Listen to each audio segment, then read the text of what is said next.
Olá a todos, meu nome é Vivian, eu sou médica intensivista, também sou nefrologista e atualmente trabalho como coordenadora da Unidade de Terapia Intensiva da Santa Casa de Sorocaba. Nos foi dado esse desafio de montar esse curso com umas noções rápidas de como manejar pacientes mais graves, seja na identificação, seja nas primeiras medidas e também na proteção da equipe dos pacientes com Covid-19. Essas aulas que nós vamos apresentar, elas têm o intuito de realmente tentar elucidar os pontos mais importantes. Nós não temos a pretensão de cobrir todos os detalhes sobre o Covid-19 e nem todos os detalhes sobre tratamento. Seria mesmo dicas práticas ou orientações práticas de como a equipe pode se proteger e como que a equipe pode identificar os pacientes mais graves. As fontes que a gente está usando para poder compor essas aulas, elas são desde a AMIB, as orientações que foram dadas desde a semana passada, de quinta a sexta-feira, comentando sobre o que deveria ser feito no manuseio da pneumonia. Também a gente tem outras fontes, né, como o Society of Critical Care Medicine, que também tem liberado vários artigos ou vários até simulados para você treinar como lidar com esses pacientes mais graves, e a própria Anvisa, que é a Agência Nacional de Vigilância Sanitária. O curso ele foi dividido em duas partes, uma parte teórica e uma parte prática. A teórica nós vamos fazer de maneira virtual, porque não há motivo de a gente aglomerar pessoas, em especial profissionais de saúde, com risco de haver algum tipo de contaminação. Então, elas foram divididas da seguinte forma. Na quarta-feira, dia 25 de março, nós teremos a liberação de duas aulas. UTI Covid-19, que é essa aula que nós estamos apresentando, apenas com noções gerais, alguma explicação sobre o curso e algumas explicações sobre a UTI e a própria doença Covid-19. E a aula sobre os EPIs, que é no manejo tanto de casos suspeitos e confirmados em diferentes situações, seja em situações em que você pode ter um risco de produzir aerosóis ou apenas as situações de manejo onde a preocupação maior são as gotículas.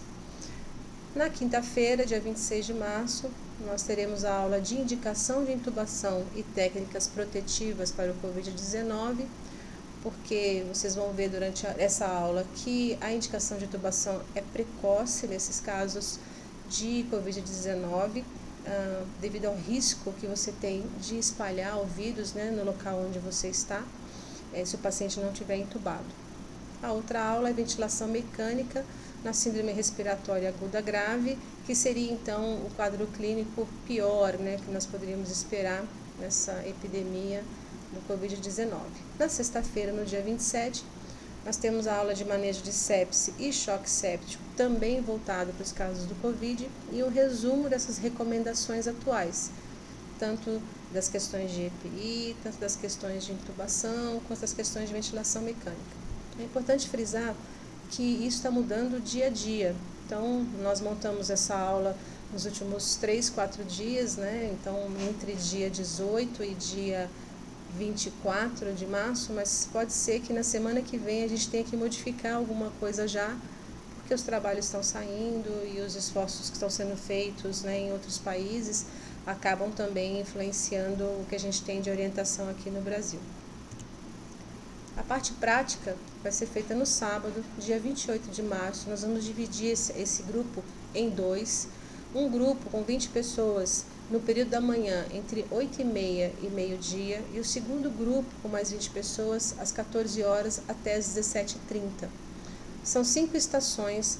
Nessas estações, nós vamos procurar nos ater mais à prática da intubação, a prática de colocar e retirar os EPIs, né, como que é feita a melhor maneira de se fazer isso. Também vamos falar um pouquinho de parada cardiorrespiratória em pacientes suspeitos ou confirmados de Covid, e também um pouco sobre prona, além de conceitos básicos de ventilação mecânica e também conceitos um pouquinho mais avançados de como ventilar um paciente com um quadro de SARA, sugestivo de SARA.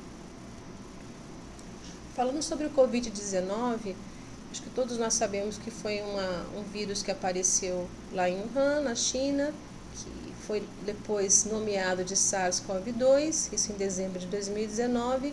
Inicialmente passou desapercebido, logo se viu que era um vírus diferente, que tinha um comportamento diferente, né? Então, todos sabemos a história do médico, né, que tentou avisar que havia algo errado e acabou sendo como que chamada a atenção, né, aquele exagerado, que estava criando pânico sem necessidade, né, e que aquilo não era realidade. Gozado, né, como aqui no Brasil também está se repetindo essa história, né, sempre não, está criando muito pânico. E o pobre coitado desse médico que tentou avisar desde o começo, né, foi um dos que acabaram falecendo com a doença. Ele é um beta-coronavírus que é muito semelhante aos vírus que causam, né, os quadros de SARA, né, por exemplo, H1N1. A letalidade dele é menor, a letalidade, em teoria, do que a gente sabe até agora, em torno de 1 a 2% a mortalidade, que é bem menor do que o H1N1, que era em torno de 8 a 10%. Só que se a gente for fazer uma comparação, o H1N1 ele matou em torno de 800 pessoas na China. Só que lá na própria China nós temos assim divulgados, né, mais de 3.000 óbitos com o coronavírus, né, esse novo coronavírus. Qual que é a diferença dele? É que ele transmite muito rápido e que existem indivíduos assintomáticos que podem estar transmitindo o vírus. Esse que é vamos dizer que é uma grande diferença nessa epidemia, né, nessa pandemia agora. O H1N1, ele rapidamente dava sintomas, a gente sabia que estava doente, a gente deixava a pessoa em casa. Já esse coronavírus, né, já o que causa o Covid-19, ele tem essa característica diferente, o que permite uma rápida disseminação da doença. Então, só para a gente alinhar, Covid-19 é o nome da doença, tá? Que esse coronavírus causa. Se nós formos ver toda a população de indivíduos que são afetados pelo esse vírus, 20% desses indivíduos que tiveram contato, quer dizer, que foram infectados pelo vírus, vão desenvolver uma forma mais severa da doença e vão requerer hospitalização e, eventualmente, suporte de oxigênio. Então, de cada 10 indivíduos infectados, 8 vão precisar de suporte hospitalar. Desses que precisam de suporte hospitalar, uma parte pode ser até mantida em esquema de enfermaria e uma outra parte vai necessitar de cuidados intensivos. Estima-se que 10%, mais ou menos a 15% de todos os indivíduos infectados vão precisar de cuidados intensivos. E quando a gente fala de cuidado intensivo, nós estamos quase que dizendo de forma igual, né, equivalente, que são casos severos que vão necessitar de ventilação mecânica.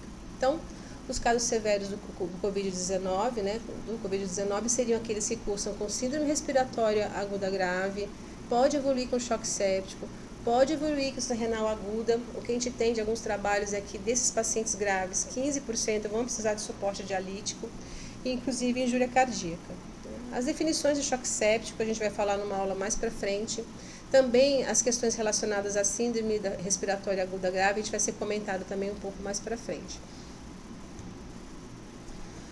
O que a gente tem de fatores de risco seriam indivíduos com uma idade maior que 60 anos, em especial aqueles com comorbidades. Não necessariamente tem que ter comorbidade, mas em sua maioria eles têm comorbidades. Quais seriam essas comorbidades? Seriam pacientes hipertensos, seriam pacientes diabéticos, seriam pacientes com doenças neurológicas e cardiopatas. Existe também um grupo vulnerável que seriam indivíduos de qualquer idade que estão numa situação de imunossupressão ou pacientes com câncer, né, seja que idade que o indivíduo tiver, que estiver usando corticoide em doses elevadas, pacientes transplantados e etc. Se viu em alguns trabalhos que se você dosar o dedímero na entrada e esse valor for acima de 1 micrograma por litro, também seria como que um indicador de que é um paciente mais grave, né, do que o restante dos contaminados. E o SOFA é elevado. O SOFA é um score que a gente utiliza em UTI, é um score que a gente faz diário para ver gravidade e evolução de gravidade de paciente. Talvez ele não seja muito prático para se usar no momento inicial e no manejo desses casos, mas está descrito em alguns trabalhos aí que esse SOFA elevado também na entrada seria um fator de mau prognóstico, ou um fator de maior gravidade.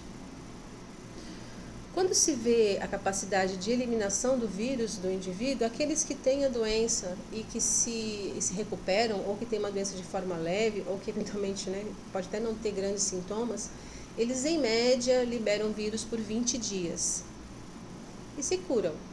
Existem alguns relatos de algumas pessoas que se curaram na China e que depois de alguns dias ou semanas voltaram a expressar, voltaram a positivar com vírus, né, que é mostrando replicação viral, mas a gente não tem muita ideia do que isso possa significar. Agora, aqueles que vão para óbito, aqueles que morrem, né, com a doença, esses, claro, nunca negativa essa carga viral. Gestantes e crianças, em especial gestantes, que era uma preocupação no H1N1, nessa atual pandemia, a gente não tem muita certeza. Aparentemente, elas se comportam como as mulheres na mesma faixa etária não gestantes, mas a gente não tem certeza ainda se é realmente dessa forma ou se elas seriam um grupo de risco. As crianças, até o momento, parecem ter uma proteção contra a forma mais grave, né? Do Covid-19. Geralmente elas apresentam um quadro mais leve, tosse, febre, às vezes associada a outras infecções, quer dizer, podem existir co-infecções, né, junto com a infecção do coronavírus, do SARS-CoV, né.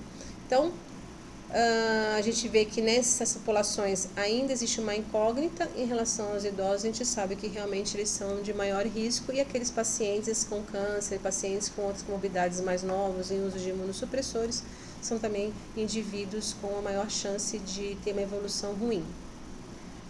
Casos leves a moderados, tem que ficar em casa, não há por que ficar no hospital. Isso às vezes parece muito estranho quando a gente fala com a família, mas é que a verdade é que nós não temos tratamento para esse vírus. A evolução que ele tiver, ele vai ter, independente se a pessoa estiver dentro do hospital ou não. Então, nós vamos dar sintomáticos, ele vai ficar em casa. Se ele evoluir com uma forma mais severa, com dispneia, com dificuldade de falar, com dificuldade respiratória, aí sim ele vem para o hospital, porque aí sim a gente vai ter que utilizar um recurso mais avançado, mas não que a gente vai modificar essa evolução da hora que ele começa a ter coriza para entrar com ciência respiratória. A gente não tem nenhuma terapêutica, nenhum método que possa prevenir que o indivíduo que tenha o Covid-19 venha desenvolver um quadro de SARA, porque pode vir a desenvolver independente do que a gente faça. Por isso não há motivo de ficar no ambiente hospitalar. E os casos severos, né, seriam aqueles indivíduos que chegam para nós, né, queixando de falta de ar, geralmente não conseguem falar uma frase inteira. Se conseguir, se percebe uma frequência respiratória maior, o que tem se colocado, em alguns lugares 30 respirações por minuto, outros 24 respirações por minuto, mas geralmente esse paciente já mostra uma hipoxemia na gasometria arterial na entrada, ou aqueles casos que mostram já uma saturação baixa, né, abaixo de 93 em alguns lugares, abaixo de 90 em outros, em ar ambiente, né? Então já mostra que o indivíduo tem uma dificuldade respiratória mais importante. Esse paciente tem que ficar. Uma das preocupações é o que a gente pode utilizar e o que não pode utilizar nesse paciente quando ele chega num ambiente hospitalar. Sendo bem conservador, a gente sabe que tem alguns trabalhos falando sobre o uso de VNI, de ventilação não invasiva, com uma máscara bem acoplada, fechando o circuito. Nós preferimos orientar que se o indivíduo tem uma saturação de oxigênio menor do que 93% e está desconfortável, a gente tenta o catéter de A2. Com o fluxo máximo, aqui está 4 litros, em alguns lugares vocês vão ver 6 litros, em outros 3 litros, com a tentativa de entender que não pode aumentar muito mais do que 5 litros. Mesmo porque acima de 5 litros, um catéter nasal, o indivíduo, se ele não responder melhorando a saturação, não vai responder você colocando 6. Então, tente um catéter de 4 litros, veja a saturação e a clínica do paciente. Se ele ficar mais confortável, saturando acima de 93%, a gente vai continuar com as medidas outras para esse caso, lembrando que não é só Covid que dá quase insuficiência respiratória, então nós vamos ter que entrar com esse paciente com esquema antibiótico, né, se veio da comunidade para a comunidade, e entrar com Tamiflu, porque H1N1 também é uma outra possibilidade para esses quadros respiratórios.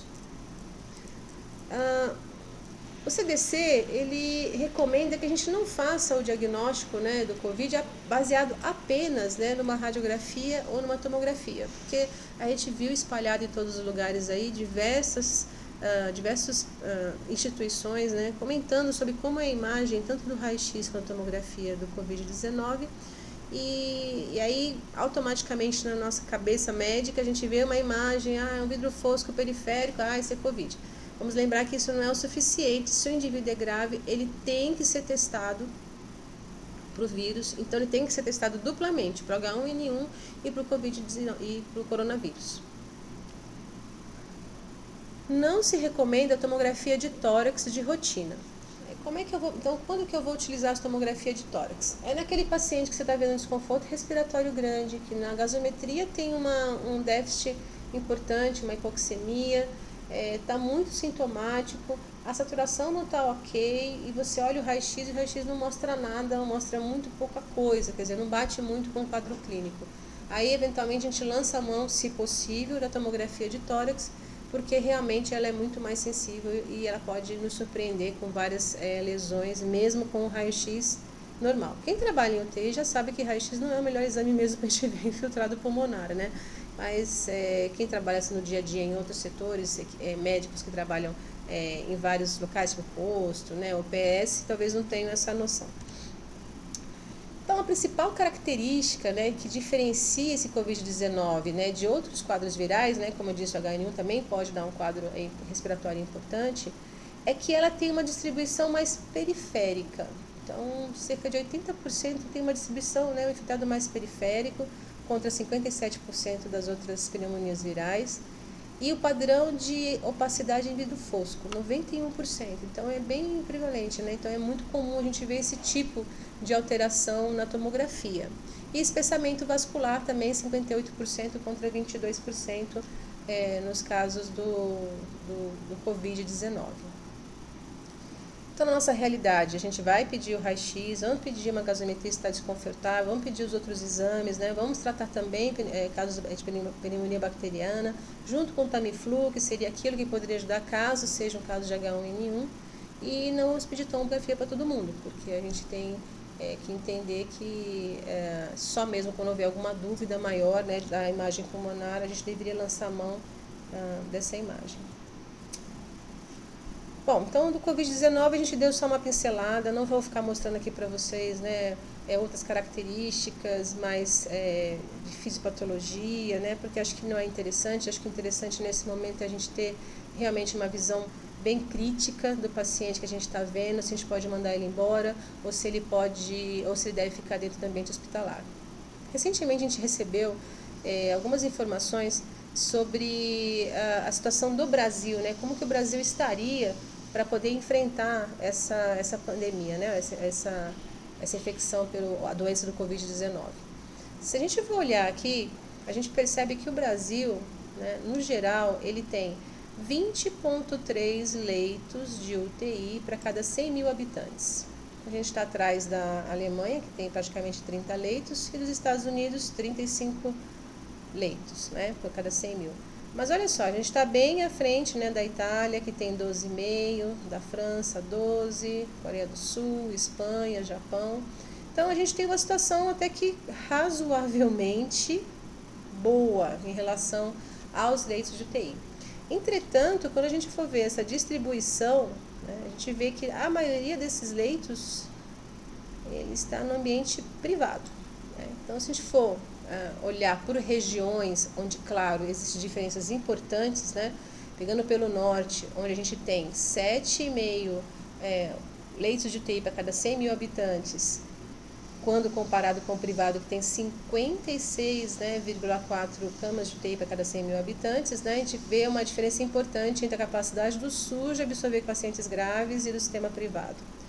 E isso vai diminuindo à medida que a gente vai indo para as regiões mais desenvolvidas do país, até chegar no Sudeste e Sul, onde a gente tem um número em torno de 17 leitos para cada 100 mil habitantes de leitos de terapia intensiva, no SUS, o que seria adequado, em situações normais, né, mais ou menos adequado, e a gente tem em torno de 43 no Sudeste e 32 no sistema privado. Quando a gente junta todos esses leitos, aí nós temos situação de 20,3 leitos de UTI para cada 100 mil habitantes. Isso já nos chama a atenção de que, com certeza, ou existe uma grande possibilidade, a gente precisar, né, utilizar os leitos do serviço privado, né, para complementar aquilo que a gente não tem no SUS. Outros fatores que muitos têm conversado, têm discutido, e a gente vai colocar aqui, que a gente acha que são fatores que podem nos ajudar também, seria a questão da faixa etária, né? O Brasil, ele é um país mais jovem, né? Um pouco mais jovem do que a Itália e do que a China. Então, a gente espera que isso traga, né, talvez um benefício maior, né? Nos proteja de alguma forma. A gente tem um número de casos graves, de forma proporcional, um pouco menor. Em relação a câncer, a gente não vê muita diferença. Diabetes, a gente tem bastante diabetes, mas como também tem na China, na Itália, uma porcentagem menor. Mas o que a gente vê também de importante, que foi até frisado já num dos discursos do ministro da Saúde, é que nós temos uma taxa de fumantes muito baixa, quando a gente compara com os italianos e com os chineses. Então, isso poderia nos dar uma situação melhor, né, que nós poderíamos encarar com um pouco mais de otimismo ou com alguma chance de maior proteção da nossa população. Outra coisa é que, claro, a gente vai aprendendo, né, com o que os outros países que já passaram por isso, né, fizeram, que eventualmente existe algum indício de benefício, né? Ninguém tem certeza se o isolamento social é a melhor opção, mas é a opção que nós temos agora. Pode ser que apareça uma outra opção melhor daqui a uma semana, daqui a 10 dias, mas no momento é a opção melhor que nós temos. Se a gente for ver em Wuhan, a gente vê que quando tem aquele número mágico, vamos dizer assim, de 100 casos no dia, a gente percebe que desse momento, né, que é o número de casos acumulados no dia maior do que 100, eles demoraram de 5 a 6 dias para iniciar essa quarentena, vamos dizer assim. Quando a gente olha já para a Lombardia, que é a região mais afetada da Itália, que é a Lombardia, a gente percebe que quando chegou nesse número, né, de 100, eles demoraram mais ou menos 1 a 2 dias para fechar as escolas, depois eles demoraram 4 dias para suspender as atividades esportivas, e aí realmente fazer medidas mais de contenção, né, da população no 12º dia após esse número. E aqui no Brasil, quando a gente olha, olhando por São Paulo, né, que até que teve uma ação bem rápida, apesar de ser o local onde a gente tem mais casos, a gente vê que no primeiro dia, né, no dia seguinte, onde foi visto mais de 100 casos, foi o dia que foram 105 casos, eles já fecharam as escolas. No segundo dia, já suspenderam atividades esportivas. No 5º para 6º dia, suspenderam os shoppings, né? E todo esse tempo sendo sugerido cada vez mais, de forma cada vez mais assim enfática, diria, a questão do isolamento social. Esses dados foram até 19 de março, né? Até aqui a gente dizia que a nossa curva parecia estar tendendo a ficar semelhante à curva da França, Espanha e Alemanha, o que seria bem melhor do que a curva italiana. Entretanto, nesses últimos 2 dias a gente viu que houve um número bem forte, né? Teve um aumento bem intenso dos casos, seja porque começou a mostrar mais, né? Alguns dizem, né? Porque não se tinha acesso a todos os dados, o privado e público, então agora a gente vê um boom, né, desses números, ou porque começou a liberar mais os exames. Independente disso, a nossa curva agora já não está tão bonitinha, né? A gente está começando a ter uma inclinação maior nessa curva. Então, as conclusões que a gente tem que ter primeiro, que nós temos que entender que já enfrentamos realmente várias outras epidemias. A gente sabe que a gente é linha de frente, todos nós temos colegas que tiveram tuberculose, que tiveram H1N1, todos nós sabemos disso, e é mais uma epidemia que a gente vai ter que enfrentar. É claro que a gente tem que tentar segurar, né, vamos dizer, o máximo possível, a histeria, né, ou aquele medo, às vezes, sem fundamento, né. A gente tem que tomar cuidado, a gente tem que seguir as orientações, mas não é nada que a gente tenha que ficar estressado 24 horas por dia, de que a qualquer momento a gente pode ter uma doença que nós vamos pegar e vamos transmitir para outras pessoas, para nossa família, etc., né? Acho que tem que ter um pouquinho de tranquilidade dentro do possível. Então, o que a gente sabe? O SARS-CoV-2, ele é altamente transmissível. Cada indivíduo contaminado tem-se uma conta de que ele contamina 2, 3 pessoas, eu acho até que é mais, mas seria em torno disso. Imagina, por exemplo, uma população que aqui no Brasil tem muito, né? Uma família que tem 8, 9 filhos. Uma pessoa só contamina a família inteira, né? A mortalidade é alta nos pacientes vulneráveis, conforme a gente comentou antes. Existe uma pequena diferença, algumas diferenças do padrão de imagem no pulmão de pneumonias virais, né, por causa do Covid. Ele tem algumas características próprias, que seria essa opacidade de vidro fosco, mais periférico. 10 a 15% vão precisar de suporte de terapia intensiva, e isso significa, na maioria das vezes, intubação. Então, essa intubação a gente tem que ser precoce para a gente evitar, diminuir a disseminação do vírus dentro do ambiente onde esse indivíduo está. E no Brasil, a gente tem fatores positivos que a gente pode nos tornar um pouco mais otimistas, mas na verdade a gente não sabe muito bem como que vai ser isso. A gente vai ter uma real noção, provavelmente daqui a 2, 3 semanas, do que o Brasil realmente está enfrentando, o que vai ter que enfrentar. Muito obrigada a todos. Então, nós terminamos aqui essa aula. Hoje também tem a aula de EPI, que é muito importante. Eu sugiro que vocês olhem com bastante cuidado, lembrando que a maioria dos profissionais de saúde na China, eles não se contaminaram fazendo o procedimento. Eles se contaminaram na hora que eles foram se desparamentar, que faziam de uma maneira não adequada.